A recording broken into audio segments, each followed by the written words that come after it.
દેવ દિવાળી નિમિત્તે ડભોઈ તાલુકાના ભીલાપુર સ્થિત શ્રી સંગમેશ્વર મહાદેવ મંદિર ખાતે 56 ભોગ પ્રસાદી અર્પણ કરાઈ। વડોદરા શહેરથી 25 કિલોમીટર દૂર આવેલા ભીલાપુર ખાતે પૌરાણિક સંગમેશ્વર મહાદેવ મંદિર ખાતે દેવ દિવાળી પર્વે વિવિધ ધાર્મિક કાર્યક્રમોનું આયોજન કરવામાં આવ્યું હતું। દર વર્ષની જેમ આ વર્ષે કારતક સુદ પૂર્ણિમાને દેવ દિવાળી નિમિત્તે બાપી મહારાજાની આગેવાનીમાં 56 ભોગનું આયોજન કરવામાં આવ્યું। સાથે જ પૌરાણિક અને ઐતિહાસિક સ્વયંભૂ શિવલિંગ પર ડ્રાયફ્રૂટથી શણગાર કરવામાં આવ્યો। 5મી નવેમ્બર કારતક સુદ પૂર્ણિમાને દેવ દિવાળીના સુપાવન પર્વે વડોદરા શહેરથી આશરે 25 કિલોમીટર દૂર ડભોઈ જવાના માર્ગે આવેલા ભીલાપુર ખાતેના અલદાપુરા સ્થિત દેવ અને દાદર નદીના સંગમ તટે શ્રી સંગમેશ્વર મહાદેવનું પૌરાણિક અને ઐતિહાસિક સ્વયંભૂ શિવલિંગ અહીં મંદિરમાં આવેલું છે।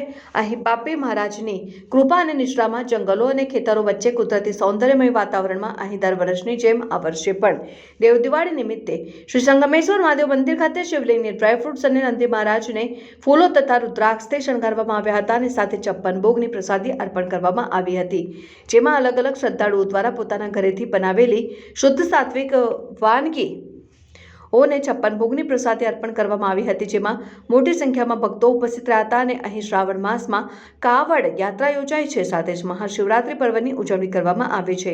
અહીં મેળો લાગે છે। આસપાસના ગ્રામ્યના શ્રદ્ધાળુઓ જ નહીં પરંતુ વડોદરા શહેર, જિલ્લા, ગુજરાત રાજ્ય ઉપરાંત મહારાષ્ટ્ર, મધ્યપ્રદેશ, રાજસ્થાન સહિતના દૂર દૂરથી શ્રદ્ધાળુઓ આવે છે।